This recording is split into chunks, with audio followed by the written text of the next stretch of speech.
नमस्कार। दोपहर समाचार में आपका स्वागत है।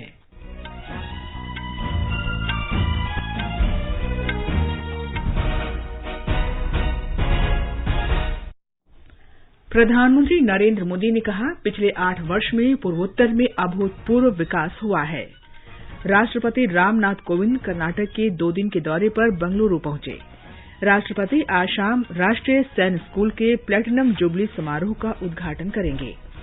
वाणिज्य और उद्योग मंत्री पीयूष गोयल ने कहा, विश्व व्यापार संगठन को सबल संदेश देना होगा कि धनी और विकसित देश विकासशील और कम विकसित देशों की मदद के लिए आगे आएं।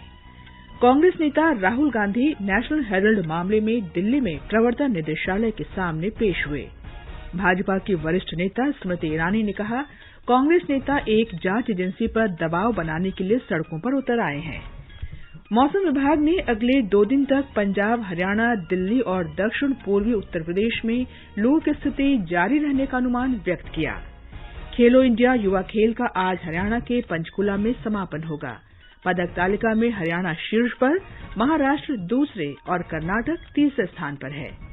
भारत और दक्षिण अफ्रीका के बीच कल विशाखापत्तनम में 5 मैचों की श्रृंखला का तीसरा T20 अंतर्राष्ट्रीय क्रिकेट मैच खेला जाएगा।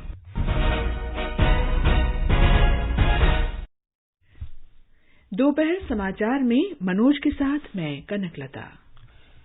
देश के 75वें स्वाधीनता दिवस समारोहों के उपलक्ष्य में आजादी का अमृत महोत्सव के अंतर्गत सरकार अनेक गतिविधियों का आयोजन कर रही है। इस अवसर को जन उत्सव के रूप में मनाते हुए आकाशवाणी समाचार स्वाधीनता संग्राम और उसके गौरवशाली इतिहास पर विशेष प्रश्नोत्तरी कार्यक्रम प्रसारित कर रहा है। आज अमृत महोत्सव क्विज का 87वां प्रश्न। आज का सवाल है, उस महिला योद्धा का नाम बताएं जिन्हें खासी पहाड़ियों की पहली महिला स्वतंत्रता सेनानी माना जाता है। उन्होंने ब्रिटिश सेना के खिलाफ यू तिरोत सिंह की सहायता की थी। श्रोता अपने उत्तर व्हाट्सएप नंबर 8826546262 पर भेज सकते हैं या हमें इस पते पर ईमेल कर सकते हैं, amritmahotsav@prasarbharati.gov.in। एक भाग्यशाली प्रतिभागी को विजेता चुना जाएगा और कल के समाचार प्रभात में उनके नाम की घोषणा की जाएगी। विजेता को ई-प्रमाण पत्र और पुरस्कार दिया जाएगा। और अब समाचार विस्तार से। प्रधानमंत्री नरेंद्र मोदी ने कहा है कि पिछले 8 वर्ष में देश के पूर्वोत्तर क्षेत्र का अभूतपूर्व विकास हुआ है। एक ट्वीट में श्री मोदी ने कहा कि इस क्षेत्र में बुनियादी ढांचे के निर्माण, बेहतर स्वास्थ्य देखभाल, सभी के लिए शिक्षा सुनिश्चित करने और समृद्ध संस्कृति को लोकप्रिय बनाने पर ध्यान केंद्रित किया गया है। पिछले 8 वर्ष में प्रधानमंत्री नरेंद्र मोदी के नेतृत्व में इस क्षेत्र में कई महत्वपूर्ण बदलाव हुए हैं। प्रधानमंत्री ने देश की युवा शक्ति को नए भारत का आधार स्तंभ बताया है। उन्होंने कहा कि पिछले 8 वर्ष में सरकार ने युवाओं को सशक्त बनाने के हर संभव उपाय किए हैं। श्री मोदी ने कहा कि भारत की युवा शक्ति देश की सबसे बड़ी ताकत है और भारतीय युवा विभिन्न क्षेत्रों में उत्कृष्टता हासिल कर राष्ट्र की प्रगति में अमूल्य योगदान कर रहे हैं। श्री मोदी ने पिछले 8 वर्ष में युवाओं के विकास के लिए सरकार के प्रयासों का विवरण साझा किया। उन्होंने कहा कि आज उद्यमिता से लेकर खेल तक सभी क्षेत्र समाज के विभिन्न वर्गों के युवाओं की पहुंच में हैं। प्रधानमंत्री ने कहा है कि योग प्राचीन भारतीय परंपरा की अमूल्य देन है। उन्होंने कहा कि कुछ ही दिनों में पूरा विश्व योग दिवस मनाएगा। प्रधानमंत्री ने लोगों से योग दिवस में व्यापक भागीदारी करने और साथ ही योग को अपने दैनिक जीवन का अभिन्न अंग बनाने का आग्रह किया। उन्होंने कहा कि योग से अनेक लाभ हैं। ये हमें शारीरिक और मानसिक रूप से सबल बनाता है। 8वां अंतर्राष्ट्रीय योग दिवस 21 जून को मनाया जाएगा। राष्ट्रपति रामनाथ कोविंद कर्नाटक की 2 दिन की यात्रा पर बेंगलुरु पहुंच गए हैं। राष्ट्रपति आज बेंगलुरु में राष्ट्रीय सैन्य स्कूल के प्लेटिनम जुबली समारोह में भाग लेंगे। राष्ट्रपति कल बेंगलुरु के वैकुंठा हिल में इस्कॉन मंदिर के समारोह में शामिल होंगे। इसके बाद वे दिल्ली के लिए रवाना हो जाएंगे। वाणिज्य और उद्योग मंत्री पीयूष गोयल ने कहा है कि वर्तमान चुनौतियों के दौर में विश्व व्यापार संगठन को सबल संदेश देना होगा कि धनी और विकसित देश विकासशील और कम विकसित देशों की मदद के लिए आगे आएं। तीव्रता से बढ़ती खाद्य पदार्थों की महंगाई ने आज एक वैश्विक मानवीय संकट का रूप ले लिया है, जो कि गहरी चिंता का विषय है और हमें खाद्य उत्पादन के लिए घरेलू क्षमताओं को बढ़ावा देने के महत्व की याद दिलाता है। खाद्य पदार्थों की बढ़ती कीमतें लाखों लोगों के अस्तित्व को खतरे में डाल रही है और गरीब और कमजोर देश और उनके लोगों को इम्परफेक्ट मार्केट्स के अधीन कर रही है। हमारा सामूहिक व नैतिक दायित्व यह सुनिश्चित करना है कि विश्व में कभी भी कोई व्यक्ति भूखा न सोए और WTO के नियम इस लक्ष्य में सहभागी होने चाहिए। जिनेवा में विश्व व्यापार संगठन के 12वें मंत्रिस्तरीय सम्मेलन में G33 देशों की बैठक में श्री गोयल ने कहा कि विश्व व्यापार संगठन को गैर व्यापारिक मुद्दों को लेकर विकासशील देशों पर दबाव नहीं बनाना चाहिए। रक्षा मंत्री राजनाथ सिंह ने कहा है कि भारत कभी किसी देश के साथ युद्ध नहीं चाहता और आज तक उसने किसी दूसरे देश की जमीन पर कब्जा नहीं किया है। भारत वसुधैव कुटुंबकम की भावना में विश्वास करता है, लेकिन भारतीय सेना देश की सीमाओं की रक्षा के लिए हमेशा तैयार रहती है।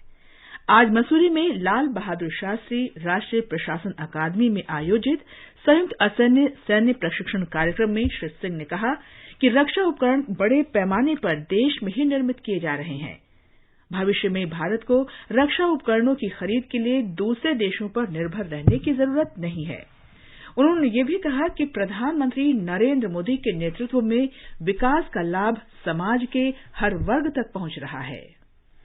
विधि और न्याय मंत्री किरेन रिजिजू कल मंगोलियाई बौद्ध पूर्णिमा के उपलक्ष्य में आयोजित होने वाली 11 दिवसीय प्रदर्शनी के लिए भगवान बुद्ध के 4 पवित्र अवशेषों के साथ मंगोलिया में हैं। ये पवित्र अवशेष गंदन मठ के परिसर में स्थित बट्सगांव मंदिर में प्रदर्शित किए जाएंगे। विशेष प्रतिबंधक दल यहाँ पहुंचे हैं मंगोलिया में बुद्ध का संदेश लेकर के। वैसे ही हमारे आदरणीय प्रधानमंत्री मोदी जी भी जो भी वो कूटनीति करते हैं वो शांति के रास्ते पर, बुद्ध के बताए हुए रास्ते पर और विश्व को कैसे शांति के पथ पर चलना चाहिए इसी सोच के साथ करते हैं। तो आज जितना भी देश आप देख रहे हैं, कहीं कुछ चुनौतियां हैं, कहीं गड़बड़ हो रहे हैं, कहीं लड़ाई हो रहे हैं, ऐसे समय में भारत का जो रोल है वो बहुत अहम हो जाता है। श्री रिजिजू ने कहा कि इससे दुनिया को शांति का संदेश दिया जाएगा। उन्होंने कहा कि भारत और मंगोलिया के बीच मैत्री संबंध बहुत पुराने हैं और प्रधानमंत्री नरेंद्र मोदी द्वारा 2015 में मंगोलिया की यात्रा के बाद से दोनों देशों के बीच संबंध और मजबूत हुए हैं। भारतीय जनता पार्टी ने राष्ट्रपति चुनाव के लिए पार्टी अध्यक्ष जगत प्रकाश नड्डा और रक्षा मंत्री राजनाथ सिंह को विभिन्न राजनीतिक दलों के साथ विचार विमर्श के लिए अधिकृत किया है। राष्ट्रपति रामनाथ कोविंद का कार्यकाल 24 जुलाई को समाप्त हो रहा है। भारतीय जनता पार्टी ने एक बयान में कहा कि दोनों वरिष्ठ नेता राष्ट्रीय जनतांत्रिक गठबंधन एनडीए, संयुक्त प्रगतिशील गठबंधन यूपीए और अन्य राजनीतिक दलों तथा निर्दलियों से राष्ट्रपति चुनाव को लेकर विचार विमर्श करेंगे। ये समाचार हमारी वेबसाइट newsonair.com/hindi और हमारे mobile app news on AIR पर भी उपलब्ध हैं। गुड मॉर्निंग चाचा, एक अदरक वाली चाय। अभी बेटा। मोदी जी मेरा परिवार। वैसे चाचा, आपने दीवार पर क्यों लिखा है मोदी जी मेरा परिवार? प्राइम मिनिस्टर आपको जानते हैं? जानते तो नहीं, लेकिन हमारे दुख इनसे छुपे नहीं रहते। मतलब? नहीं समझी? घर घर मुफ्त राशन पहुंचाया, टीके लगवाए और बेटा संकट में जो साथ खड़ा होता है वही असली परिवार होता है। समझ गई चाचा, आपका परिवार बेस्ट है। ले चाय पी।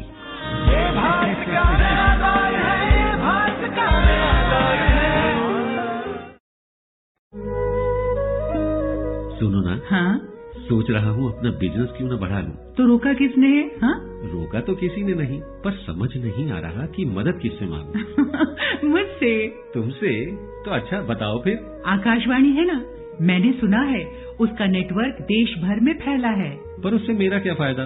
देखो, फायदा है, जिस शहर में चाहो विज्ञापन की मदद से उपभोक्ताओं तक पहुँच जाओ। पर अब ये भी तो बता दो कि आकाशवाणी से संपर्क कैसे करूं? बहुत आसान है, मैं बताती हूँ। नंबर नोट करो, 8700014244। 4242। 8700014242। लो अभी फोन लगाता हूँ 8700014242 पर।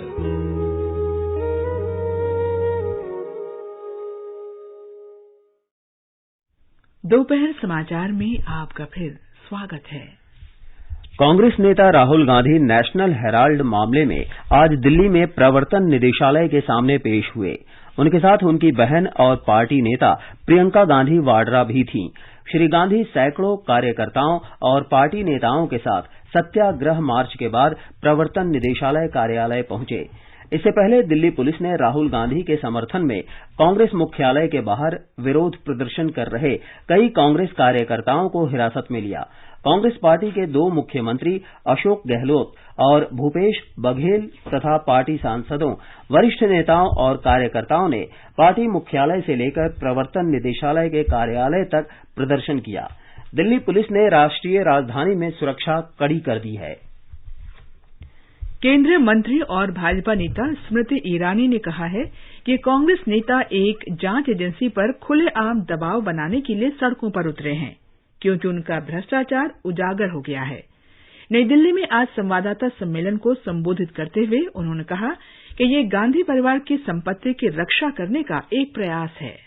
जो जेल से बेल पर है, उन्होंने घोषणा की है कि आओ दिल्ली को घेरो, क्योंकि हमारा भ्रष्टाचार पकड़ा गया है। एक इन्वेस्टिगेटिंग एजेंसी पर दबाव डालने के लिए कांग्रेस शासित राज्यों के वरिष्ठ नेताओं को विशेष आमंत्रित किया गया है। कांग्रेस की इस रणनीति को आप क्या नाम देंगे? नेशनल हेराल्ड मामले में राहुल गांधी के खिलाफ प्रवर्तन निदेशालय की जांच से जुड़े एक सवाल के जवाब में उन्होंने कहा कि जांच एजेंसी के प्रवक्ता इस पर प्रकाश डाल सकते हैं। गृहमंत्री अमित शाह ने कहा है कि कार्बी आंगलोंग के लोगों का प्रधानमंत्री नरेंद्र मोदी पर अटूट विश्वास है। श्री शाह ने एक ट्वीट में कहा कि ऐतिहासिक कार्बी आंगलोंग समझौते से लेकर लोगों को उनका अधिकार दिलाने तक श्री मोदी ने इस क्षेत्र के विकास के लिए अथक प्रयास किए। उन्होंने कहा कि भाजपा ने कार्बी आंगलोंग स्वायत्त परिषद चुनावों में सभी सीटों पर जीत हासिल की है। उन्होंने कार्बी के लोगों को आश्वासन दिया कि प्रधानमंत्री नरेंद्र मोदी के नेतृत्व में भाजपा क्षेत्र की शांति और प्रगति के लिए प्रतिबद्ध रहेगी। कर्नाटक विधान परिषद की 4 सीटों पर द्विवार्षिक चुनाव के लिए आज राज्य में मतदान सुचारू रूप से चल रहा है। उत्तर पश्चिम और दक्षिण स्नातक निर्वाचन क्षेत्रों और उत्तर पश्चिम तथा पश्चिम शिक्षक निर्वाचन क्षेत्रों में मतदान शाम 5 बजे तक होगा। 4 निर्वाचन क्षेत्रों के 607 मतदान केंद्रों पर 49 उम्मीदवार मैदान में हैं और 2,84,922 मतदाता हैं। वोटों की गिनती बुधवार को होगी। केंद्र सरकार ने कहा है कि 2022-23 में सार्वजनिक वितरण प्रणाली के माध्यम से देश भर के 291 आकांक्षी और अधिक बोझ वाले जिलों में फोर्टिफाइड चावल वितरित किया जाएगा। खाद्य सचिव सुधांशु पांडे ने आज नई दिल्ली में बताया कि सरकार ने इस दौरान 175 लाख मीट्रिक टन फोर्टिफाइड चावल उपलब्ध कराने की योजना बनाई है। उन्होंने कहा कि इस योजना में सभी एकीकृत बाल विकास सेवा केंद्रों, प्रधानमंत्री पोषण और मध्याह्न भोजनों स्कूलों को शामिल करने पर ध्यान दिया जाएगा। 16 राज्यों के 90 से अधिक जिलों ने इस चावल को लेना शुरू कर दिया है। ओडिशा में विक्रम केशरी अरूख को विधानसभा का नया अध्यक्ष चुना गया है। विधानसभा के विशेष सत्र के दौरान श्री अरूख को ध्वनिमत से निर्विरोध चुना गया।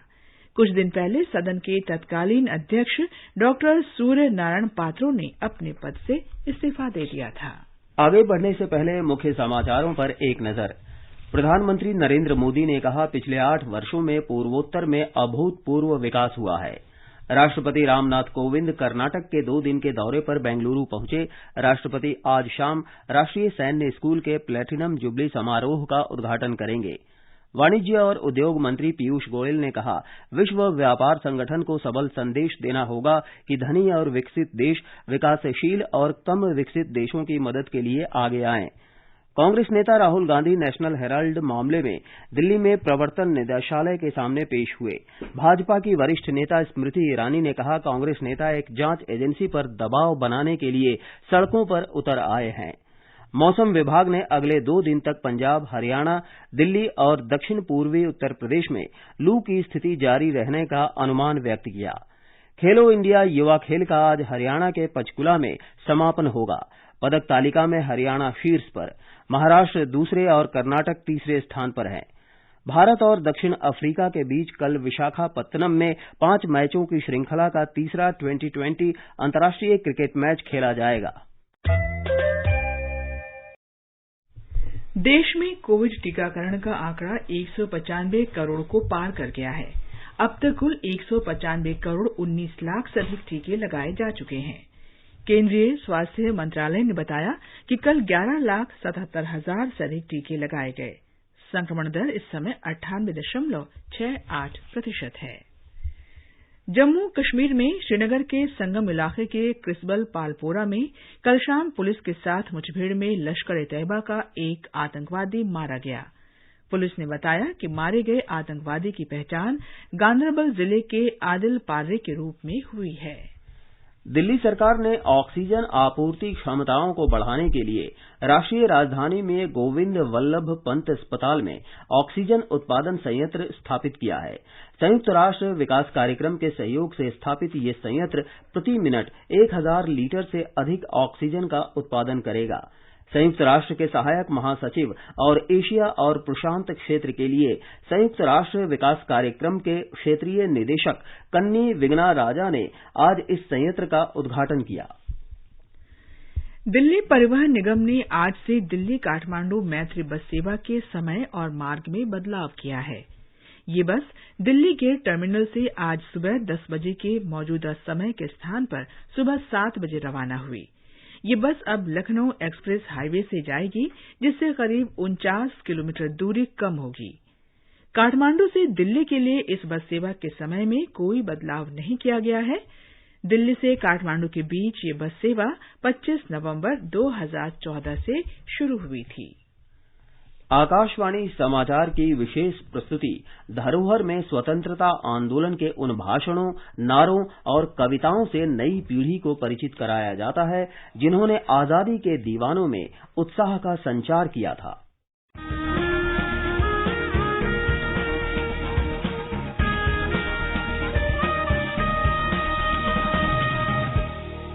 आजादी के आंदोलन के खजाने में ऐसे ढेरों शब्द जिन्होंने बदल दिए इतिहास। तारीख बदलने वाले लफ्जों पर आकाशवाणी समाचार प्रसारित कर रहा है विशेष कार्यक्रम धरोहर हर सोमवार।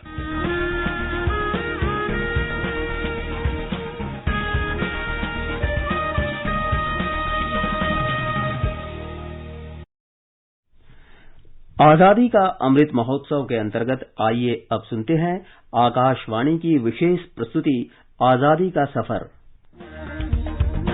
आजादी का अमृत महोत्सव।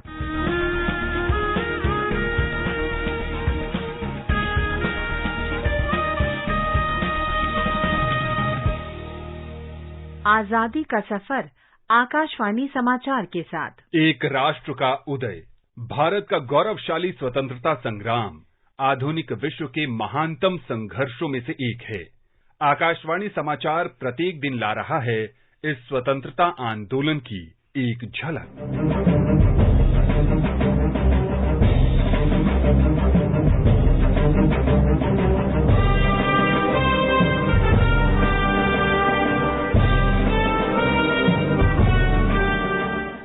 जून 1943 को नेताजी सुभाष चंद्र बोस जर्मनी से टोक्यो पहुंचे और उपमहाद्वीप से ब्रिटिश शासन समाप्त करने के अपने लक्ष्य का उद्घोष किया। उन्होंने ब्रिटिश उपनिवेश के पूर्वी क्षेत्रों पर आक्रमण करने की योजना बनाई और इसके लिए 2 जुलाई को सिंगापुर गए। कदम कदम बढ़ाए जब खुशी के गीत गाए जब ये जिंदगी है कौम की तो कौम पे लुटाए। अक्टूबर 1943 में सिंगापुर के प्रसिद्ध कैथे सिनेमा हॉल में सुभाष चंद्र बोस ने स्वतंत्र भारत की अस्थायी सरकार के गठन की औपचारिक घोषणा कर दी। नेताजी ने उद्घोष किया, संघर्ष की शुरुआत और संचालन अस्थायी सरकार का दायित्व होगा, जिससे भारत की धरती से ब्रिटिश और उनके सहयोगियों का निष्कासन सुनिश्चित होगा। स्वतंत्र भारत की अस्थायी सरकार ने स्वतंत्रता प्राप्ति का आह्वान किया। नेताजी सुभाष चंद्र बोस के नेतृत्व में इंडियन नेशनल आर्मी के योद्धाओं ने ब्रिटिश साम्राज्य की नींव हिला दी। आज हम गांधीवादी स्वतंत्रता सेनानी नरुथनाथ का भी स्मरण कर रहे हैं, जो 13 जून 1930 को शहीद हुए थे। गुजरात के सूरत जिले के नरुथनाथ ने मई 1930 में धरसाना नामक सत्याग्रह में भाग लिया था। वैष्णव जन तो तेने रे कहिए जे पीड़ पराई जाने रे। 1930 के नमक सत्याग्रह के दौरान जब गांधी जी ने धरसाना सॉल्ट वर्क्स पर छापा मारने का निर्णय लिया तो उन्हें वायसराय लॉर्ड इरविन को पत्र लिखा और उन्हें अपनी योजना की जानकारी दी। गांधी जी को 4 मई 1930 को गिरफ्तार कर लिया गया और पूना के निकट हिरासत में रखा गया।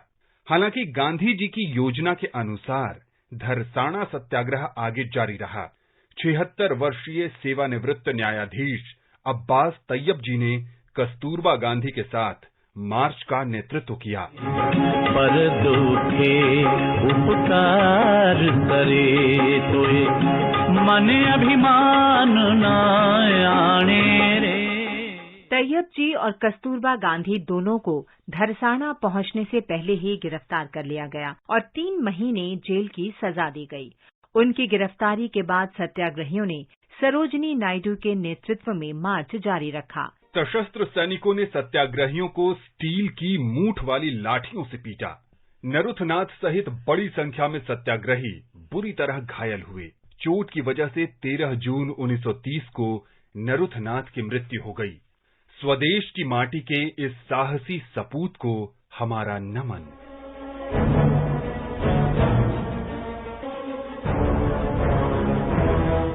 आज हम स्वतंत्रता सेनानी गणेशी सिंह का भी स्मरण कर रहे हैं, जिन्होंने 1857 में आजादी की पहली लड़ाई में भाग लिया था। शुरुआत में Ganeshi Singh English east India company की सेना में थे, लेकिन उन्होंने 1857 के विद्रोह के दौरान सेना की नौकरी छोड़ दी और विभिन्न स्थानों पर ब्रिटिश प्रतिष्ठानों पर हमलों में शामिल हो गए। उन्होंने अपने साथी सिपाहियों को भी अंग्रेजों पर हमले के लिए प्रेरित किया और अत्याचारी शासन को उखाड़ फेंकने को ललकारा। अंग्रेजों से मोर्चा लेते हुए वे पकड़ लिए गए और उन पर ब्रिटिश शासन के खिलाफ विद्रोह का आरोप लगाया गया। उन्हें आजीवन कारावास की सजा सुनाई गई और अप्रैल 1858 में बॉम्बे से अंडमान द्वीप भेज दिया गया।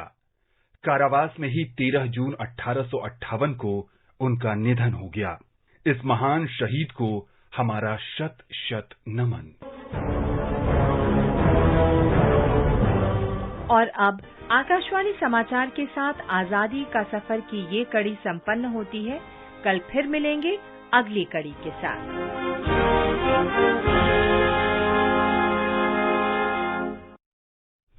और अब प्रस्तुत है संस्कृति संदेश। ये समर्पित है गीतकार प्रेम धवन को।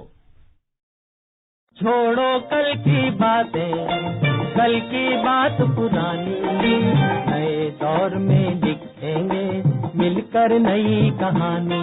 हम हिंदुस्तानी, हम हिंदुस्तानी, हम हिंदुस्तानी।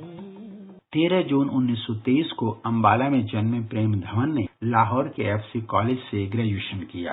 कॉलेज में गीतकार साहिर लुधियानवी उनके सहपाठी थे। कॉलेज की पत्रिका के लिए साहिर गजल लिखते थे और प्रेम गीत लिखते थे। शिक्षा के बाद वे पीपल्स थिएटर ग्रुप में शामिल हो गए, जहां 4 वर्ष तक इन्होंने नृत्य और संगीत का प्रशिक्षण लिया। इसके बाद लेखिका इस्मत चुगताई उन्हें बॉम्बे टॉकीज ले गईं, जहां फिल्म सिद्दी के लिए उन्हें पहला ब्रेक मिला।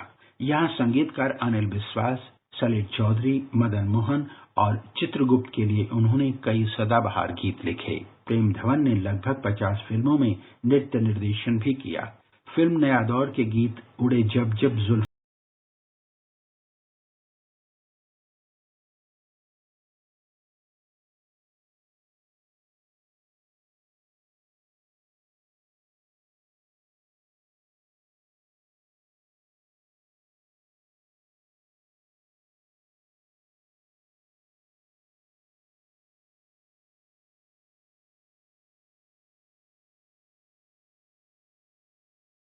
प्यार भरी लोरी सुनाने वाला ये गीतकार 7 मई 2001 को स्वयं गहरी नींद में सो गया। प्रेम धवन ने अपने चाहने वालों को देशभक्ति गीतों का जो उपहार दिया वो सदा सदा के लिए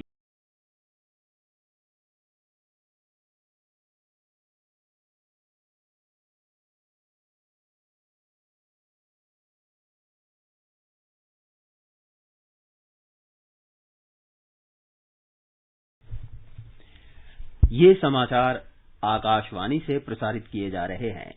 ताज़ा समाचार जानने के लिए आप हमारे Twitter handle @AIR News Hindi को फॉलो कर सकते हैं। ये आकाशवाणी है। मौसम विभाग ने अगले 2 दिन तक पंजाब, हरियाणा, दिल्ली और दक्षिण पूर्व उत्तर प्रदेश के कुछ स्थानों में लू की स्थिति जारी रहने की संभावना व्यक्त की है। आकाशवाणी से बातचीत में मौसम विभाग के वरिष्ठ वैज्ञानिक RK जेनामणि ने बताया कि पंजाब, हरियाणा और दिल्ली में 16 जून से गर्मी में कमी आएगी। अभी जो हीट वेव कंडीशन है मेनली पार्ट्स ऑफ दिल्ली में है, जैसे पश्चिम दिल्ली में, और उसके साथ साथ पंजाब हरियाणा का कुछ स्थान पर है, उत्तर प्रदेश में भी 1 या 2 जगह पर, लेकिन मेजोरिटी पार्ट ऑफ इंडिया में हीट वेव जो है खत्म हो चुका है। पर्टिकुलरली मध्य प्रदेश का जो इलाका है प्री मानसून थंडरस्टॉर्म हुआ, इसलिए हीट वेव नहीं है। विदर्भ में भी नहीं है। अभी जो वार्निंग है यही पंजाब हरियाणा दिल्ली में आज 43 to 45 रहेगा, उसके बाद हीट वेव चला जाएगा और 16 जून के बाद ये जो एरिया है पंजाब हरियाणा दिल्ली उत्तरी राजस्थान और उत्तर प्रदेश, इसमें भी प्री मानसून थंडरस्टॉर्म शुरू हो जाएगा। बहुत प्लीजेंट वेदर रहेगा और इस सीजन का जो मेजर स्पेल हीट वेव है यही ही लास्ट है जो खत्म हो रहा है। और अब एक नजर आज के मौसम पर। श्रीनगर और मुजफ्फराबाद में आसमान साफ रहेगा। लेह और गिलगित में आंशिक रूप से बादल छाए रहेंगे। पूर्वोत्तर में गुवाहाटी, इंफाल, ईटानगर, गंगटोक, अगरतला, कोहिमा, शिलांग और आइजोल में भी आमतौर पर बादल छाए रहेंगे। खेलो इंडिया युवा खेलों का समापन समारोह आज शाम हरियाणा के पंचकुला के इंद्रधनुष सभागार में होगा। हरियाणा ने युवा खेलों में इस बार पंचकुला, अंबाला, चंडीगढ़, दिल्ली और शाहबाद में 25 श्रेणियों में विभिन्न प्रतियोगिताओं का आयोजन किया। समापन समारोह में हरियाणा के राज्यपाल बंडारू दत्तात्रेय मुख्य अतिथि होंगे। मुख्यमंत्री मनोहर लाल और केंद्रीय युवा मामले तथा खेल मंत्री अनुराग ठाकुर विशिष्ट अतिथि के रूप में समारोह में शामिल होंगे। खेलो इंडिया युवा खेल में हरियाणा पदक तालिका में फिर शीर्ष पर आ गया है। उसे 41 स्वर्ण, 35 रजत और 42 कांस्य पदक सहित कुल 118 पदक मिले हैं। महाराष्ट्र दूसरे स्थान पर है और उसने 41 स्वर्ण, 35 रजत और 30 कांस्य पदक हासिल किए हैं। कर्नाटक 21 स्वर्ण, 16 रजत और 23 कांस्य पदकों के साथ तीसरे स्थान पर बना हुआ है। क्रिकेट में भारत और दक्षिण अफ्रीका के बीच 5 मैचों की श्रृंखला का तीसरा अंतर्राष्ट्रीय T20 मैच कल विशाखापत्तनम में खेला जाएगा। श्रृंखला में बने रहने के लिए भारत को इस मैच में जीत दर्ज करनी होगी। बुलेटिन समाप्त होने से पहले अमृत महोत्सव क्विज का आज का प्रश्न फिर सुन लें। उस महिला योद्धा का नाम बताएं जिन्हें खासी पहाड़ियों की पहली महिला स्वतंत्रता सेनानी माना जाता है। उन्होंने ब्रिटिश सेना के खिलाफ यू तिरोत सिंह की सहायता की थी। अंत में मुख्य समाचार एक बार फिर। प्रधानमंत्री नरेंद्र मोदी ने कहा, पिछले 8 वर्ष में पूर्वोत्तर में अभूतपूर्व विकास हुआ है। राष्ट्रपति रामनाथ कोविंद कर्नाटक के 2 दिन के दौरे पर बंगलुरु पहुंचे।